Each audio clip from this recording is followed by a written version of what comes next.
તો ઇલેક્શન એટલે ગુજરાત ફર્સ્ટ અને ચૂંટણીના સમાચાર એટલે ગુજરાત ફર્સ્ટ. સૌથી ઝડપી રાજનીતિના પડે પડના અપડેટ, સતત સૌથી ઓથેન્ટિક સમાચાર એટલે ગુજરાત ફર્સ્ટ.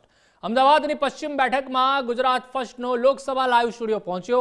ગુજરાત ફર્સ્ટના આ લાઈવ સ્ટુડિયોમાં દિનેશ મકવાણા, અમદાવાદ પશ્ચિમ બેઠકના ભાજપના ઉમેદવાર છે દિનેશ મકવાણાએ મહાદેવજીના દર્શન કરી પ્રચારના શ્રી ગણેશ કર્યા હતા અને જણાવ્યું હતું કે મારી પસંદગી કરવામાં આવી છે તે મારા માટે ગર્વની વાત છે. કેન્દ્રીય પાર્લામેન્ટરી બોર્ડ, પીએમ મોદી અને અમિત શાહનો પણ તેઓએ આભાર વ્યક્ત કર્યો હતો. આવો સાંભળીએ તેઓએ શું કહ્યું. નમસ્કાર. ગુજરાત ફર્સ્ટના લાઈવ સ્ટુડિયોમાં નેતા, કોર્પોરેટર, ધારાસભ્યો તમામ લોકો લોકસભાને લઈને પોતાના પ્રતિભાવ, પ્રતિક્રિયા આપી રહ્યા છે. અને આજે આપણી સાથે અમદાવાદ પશ્ચિમમાંથી જે ઉમેદવારી કરવાના છે ભારતીય જનતા પાર્ટીમાંથી, તે ઉમેદવાર આપણી સાથે છે દિનેશભાઈ મકવાણા આપણી સાથે છે. સીધી વાત તેમની સાથે કરીએ. સાહેબ, લોકસભા ઉમેદવારી પસંદગીનો કળશ ભારતીય જનતા પાર્ટી આપ ઉપર ઢોળ્યો છે. શંભુજીના દર્શન કરીને આજે એવું કહી શકાય કે દિનેશભાઈએ પ્રચારનો પ્રારંભ પ્રચંડ કર્યો છે. ખાસ કરીને સૌથી પહેલાં તો આપના માધ્યમથી અમદાવાદ પશ્ચિમના ઉમેદવાર તરીકે મારી જાહેરાત થઈ છે ત્યારે કેન્દ્રીય પાર્લામેન્ટરી બોર્ડ, આદરણીય યશસ્વી વડાપ્રધાન નરેન્દ્રભાઈ મોદી સાહેબનો હું ખૂબ ખૂબ આભાર માનું છું. લોકલાડીલા ગૃહમંત્રી આદરણીય અમિતભાઈ શાહ સાહેબનો ખૂબ ખૂબ આભાર માનું છું. આદરણીય જેપી નડ્ડા સાહેબનો ખૂબ ખૂબ આભાર માનું છું. ગુજરાતના મુખ્યમંત્રી ભૂપેન્દ્રભાઈ પટેલ સાહેબનો આભાર માનું છું. ગુજરાતના અધ્યક્ષ આદરણીય પાટીલ સાહેબનો હું ખૂબ ખૂબ આભાર માનું છું.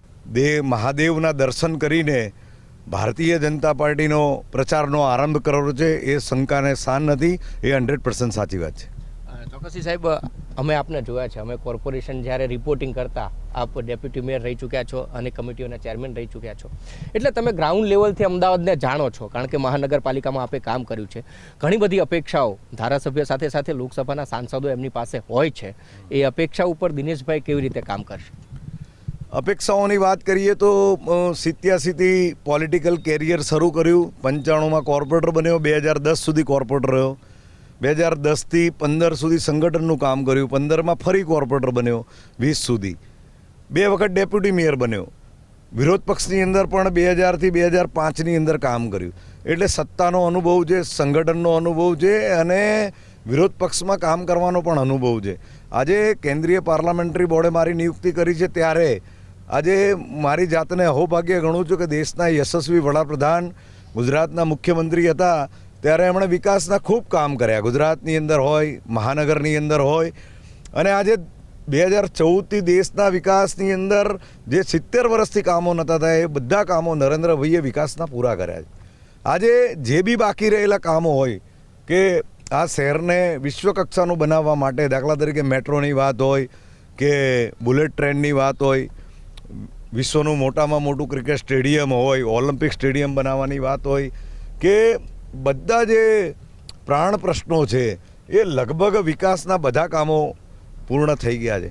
હવે જે કામો બાકી રહ્યા છે, રાષ્ટ્રીય કક્ષાના જે પ્રશ્નો છે એમાં પણ 370ની કલમ દૂર કરવી એ નાની સૂની ઘટના નથી. એ પણ નરેન્દ્રભાઈએ પૂર્ણ કરી દીધું છે. રામ મંદિર બનાવવાનું કે 140 કરોડ દેશવાસીઓના, હિન્દુઓના આરાધ્ય દેવ રામજીના ખાતમુહૂર્ત પણ એમણે કરી દીધું છે. આજે હું માનું છું કે વિશ્વને ભારત દેશનું જે સન્માન મળવું જોઈએ, સન્માનના શિખરો પણ નરેન્દ્રભાઈએ ભારત દેશને પહોંચાડી દીધું છે. ત્યારે હું એટલું ચોક્કસ કહીશ કે હવે જે કાર્યો, જે બી રાષ્ટ્રીય કક્ષાના કાર્યો છે એ જ કાર્યો જેને નરેન્દ્રભાઈ પરિપૂર્ણ કરવાના છે અને એમાં હું સહભાગી થવાનો છું, એને મને આનંદ છે. સાહેબ, આપે કીધું 2 વખત ડેપ્યુટી મેયર, ચેરમેન રહી ચૂક્યા છો, વિપક્ષમાં પણ કામ કરી ચૂક્યા છો. સંગઠને અને સાથે જ વડાપ્રધાનશ્રીએ જે આપની ઉપર વિશ્વાસ મૂક્યો છે, પહેલો જ્યારે આપને જાણ થઈ હશે કે તમારે હવે લોકસભાની ચૂંટણી લડવાની છે ત્યારે મનનો પહેલો વિચાર દિનેશભાઈના મનમાં શું હતો? કેટલી ખુશી, કેટલો આનંદ, કેટલો ઉમંગ? ભારતીય જનતા પાર્ટીમાં 1987થી કામ કરતા આ મંજિલ 36 વર્ષની મંજિલ છે. ભારતીય જનતા પાર્ટીનો કાર્યકર્તા કામ કરતા પાર્ટી જે જવાબદારી આપે એ સુપેરે નિભાવે છે. મેં કોઈ દિવસ કોર્પોરેટર બનવાની કલ્પના નહોતી કરી. પાર્ટીએ 4 ટર્મ કોર્પોરેટર બનાવ્યો. ડેપ્યુટી મેયરની તો કલ્પના જ ના કરી શકો. 2 વખત ડેપ્યુટી મેયરની જવાબદારી આપી.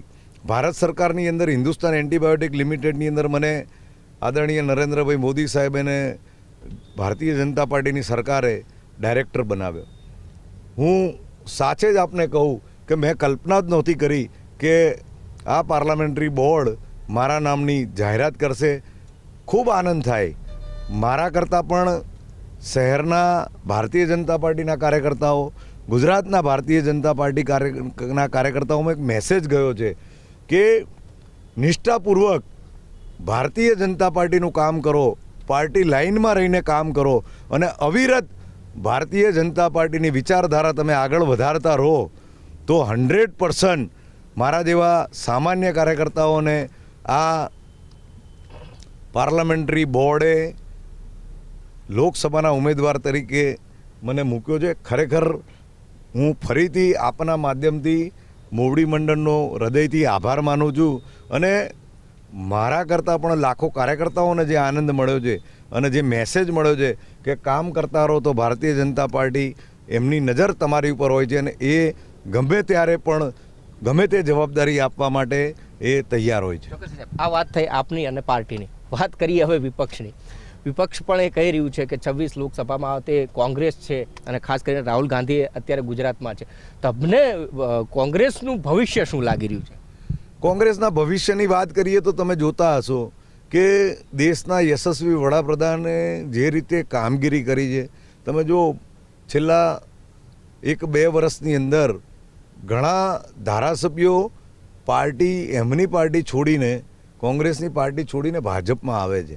તમે જુઓ એમના સ્ટેટમેન્ટ જુઓ કે ભાઈ અમને રામ મંદિર નરેન્દ્રભાઈએ બનાવ્યું તો આ 500 વર્ષથી જૂનો પ્રશ્ન હતો, એ મંદિર આદરણીય મોદી સાહેબે બનાવ્યું.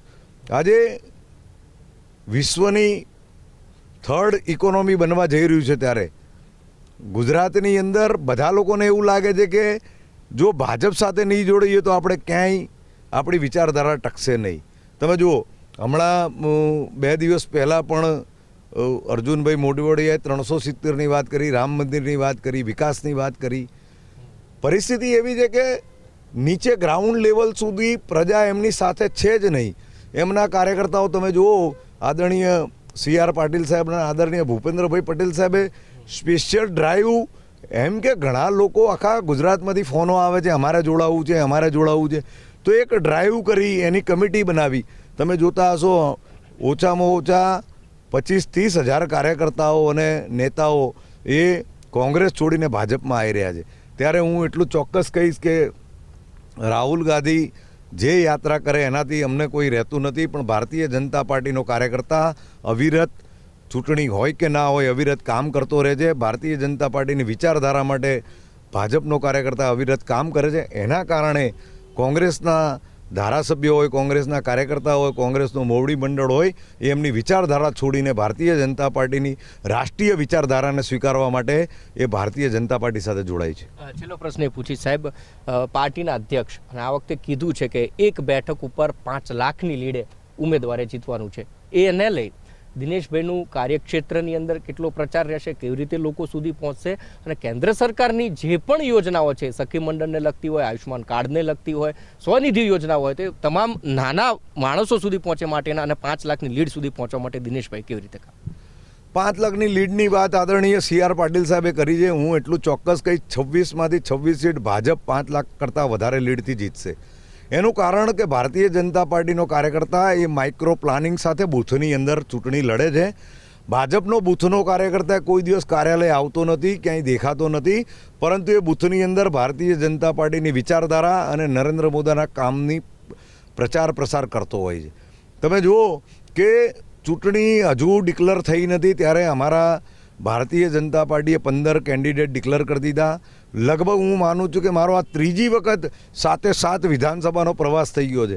અસારવાની અંદર કમસે કમ 400થી 500 કાર્યકર્તાઓ અત્યારે શિવ મંદિર નીલકંઠ મહાદેવની અમે પૂજા અર્ચના કરી. અદ્વૈત આશ્રમની અંદર તમે જોતા હશો કે 300-400 કાર્યકર્તાઓ અમારું સન્માન કરવા માટે ઊભા હતા. સાથે આજે પણ 7 વિધાનસભાની અંદર લગભગ 10 મંદિર છે. એક સ્વામિનારાયણ મંદિર છે, 3 ભંડારા છે. અમારા કાર્યક્રમો નિશ્ચિંત હોય છે. જ્યારથી ઉમેદવાર તરીકે હું ડિક્લેર થયો છું ત્યારથી સવારે 8 વાગ્યાથી લઈને રાતે 12-1 વાગ્યા સુધી હું કામ કરું છું ને ભારતીય જનતા પાર્ટીના કાર્યકર્તા કામ કરે છે. હું એટલા માટે કહું છું કે ભાજપનો કાર્યકર્તા કમળના નિશાન માટે ઉમેદવાર ગમે તે આવે, નરેન્દ્રભાઈની વિચારધારા વધારવા માટે, નરેન્દ્ર મોદી સાહેબની કામગીરીને આગળ વધારવા માટે હરહંમેશ તત્પર હોય છે. અમારો કાર્યકર્તા ચૂંટણી આવે એટલે આવતો નથી, પરંતુ 365 દિવસ ફિલ્ડમાં હોય છે.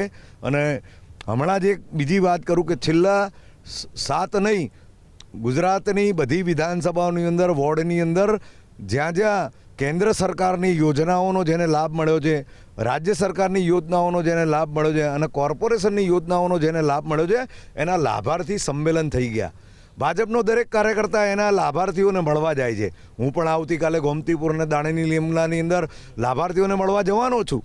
એટલે આ વાત એટલા માટે કરું છું કે જેને લાભ મળ્યો છે એ અમે સામેથી જઈએ તો અમને કહે છે તમારે આવવાની જરૂર નથી, નરેન્દ્ર મોદીએ અમને લાભ અપાવ્યો છે, અમે ખોબલે ને ખોબલે કમળને મત આપીશું, મોદી સાહેબને મત આપીશું. એટલા માટે હું ચોક્કસ કહીશ કે 5 લાખ કરતાં વધારે લીડોથી ભારતીય જનતા પાર્ટીની 26 સીટ જીતશે. ચોક્કસથી ખૂબ ખૂબ આભાર સાહેબ આજે અમારી સાથે વાત કરવા માટે. એટલે ગુજરાત ફર્સ્ટનો લાઈવ સ્ટુડિયો ન માત્ર અમદાવાદમાં પરંતુ ગુજરાતમાં 26 લોકસભા બેઠક ઉપર ફરી રહ્યો છે. આ બેઠકોની અંદર ઉમેદવાર સહિત સ્થાનિક ધારાસભ્ય, સ્થાનિક આગેવાનો, સ્થાનિક કોર્પોરેટરો, નગરપાલિકાના પ્રમુખ, જિલ્લા પ્રમુખો તમામ પક્ષના બેસી અને લોકસભાની ચૂંટણીને લઈને જે તૈયારીઓ થઈ રહી છે એને વર્ણવી રહ્યા છે. ખાસ કરીને આજે જે ઉમેદવાર હતા એ અમદાવાદ પશ્ચિમના, એમણે સ્પષ્ટ કીધું છે કે કેન્દ્ર સરકાર, રાજ્ય સરકાર સાથે જ કોર્પોરેશનનો પણ જેવો બહોળો અનુભવ ધરાવે છે, એ તમામ યોજનાઓ લાભાર્થીઓને મળી છે, લાભાર્થીઓ સાથે વાતચીત થઈ છે અને એટલા માટે જ ભારતીય જનતા પાર્ટી અને ઉમેદવારો એ વિશ્વાસ સાથે અત્યારે આગળ વધી રહ્યા છે. 5 લાખની જે લીડ છે ચોક્કસથી આ તમામ ઉમેદવારો મેળવવાના છે અને 26 બેઠકોમાં કમળનું ફૂલ ખીલવાનું છે એવો આશાવાદ વ્યક્ત કરવામાં આવી રહ્યો છે. કેમેરા પર્સન અંકિત દવે સાથે ઉમંગ રાવલ, ગુજરાત ફર્સ્ટ, અમદાવાદ.